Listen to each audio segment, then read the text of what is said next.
ప్రియమైన దేవుని వారలారా, ప్రభు పేరిట అందరికీ పూర్వక వందనాలు.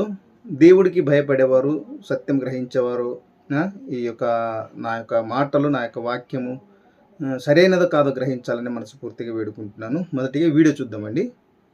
వందనాలన్నయ్య. యేసుక్రీస్తు రక్తం మనుషులకు మాత్రమేనా, దేవదూతలకు కూడా అవసరమా? అందుకు ఆధారంగా కొలసి 1:20 ఆధారం చూపించారు. దయతో మీ నుండి సమాధానం కోరుతున్నాం. రైట్.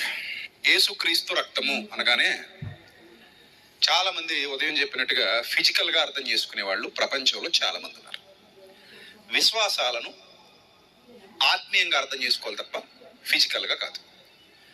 గతంలో కూడా మీకు చెప్పాను, ఫస్ట్ యేసుక్రీస్తు రక్తం దేనికి అనేది అర్థమైతే అది ఎవరికి అనేది అర్థం అవుతుంది. యేసుక్రీస్తు రక్తం దేనికి అని ఆలోచిస్తే మొట్టమొదట ఈ రక్తం ఎవరిలో ఉంది అనేది చూడాలి. రక్తం ఎవరిలో ఉంటది? మనుషుల్లో ఉంటుందా, దేవదూతల్లో ఉంటుందా? మనుషుల్లోనే ఉంటది. దేవదూతలకు రక్తం ఉంటుందా? ఉంటుందా? ఉండదు. ఎందుకు?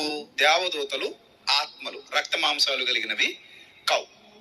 రక్త మాంసాలు లేని దేవదూతలు మనుష్యులకు అతీతంగా ఉన్నాయి, మనుష్యులతో సమానంగా లేవు, మనుష్యులకు అతీతంగా ఉన్నాయి. దేవదూతలు అనేది అది ఒక సెపరేట్ టాపిక్. ప్రభు చిత్తం అయితే ఈ సెమినార్ లో ఆ టాపిక్ కూడా మాట్లాడతాం. నేను మర్చిపోయినా మీరు గుర్తు చేయండి. ఈ దేవదూతలు అనేవి మనుషులకు అతీతంగా ఉంటాయి. ఇంతకీ దేవదూతలు ఎవరు అని ఆలోచిస్తే హెబ్రీ పత్రికలో 1వ అధ్యాయంలో చూడండి, దేవదూతలు మనుషులు కారు అన్నారు. ఓకేనా? దేవదూతలకి ఏంటిదంట? రక్త మాంసాలు ఉండవు అని అన్నారు కదా. దృష్టిలో పెట్టుకోండి. ఒక వాక్యం చూద్దాం బ్రదర్స్.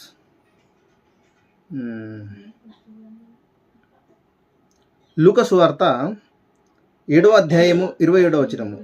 ఇదిగో నేను నా దూతను నీకు ముందుగా పంపుచున్నాను, అతడు నీ ముందర నీ మార్గము సిద్ధపరచును అని ఎవని గురించి రాయబడి ఉండెనో అతడే ఈ యోహాను అని చెప్తున్నారు బ్రదర్స్. ఇక్కడ బైబిల్ ఏం చెప్తుందంటే యోహాను గారికి దేవుని దూతగా చెప్తుంది. ఇప్పుడు యోహాను గారికి రక్త మాంసాలు ఉన్నాయా లేవా? బ్రదర్ గ్రహించండి, వినేవారు అందరూ గ్రహించండి. యోహాను గారికి రక్త మాంసాలు ఉన్నాయా లేదా? మరి యోహాను గారు దేవుని దూతనా కాదా? మీరు చెప్పాలని నేను విన్న వారికైనా సరే, ఈ చెప్పిన వారికైనా సరే ప్రశ్నగా వేస్తున్నాను బ్రదర్.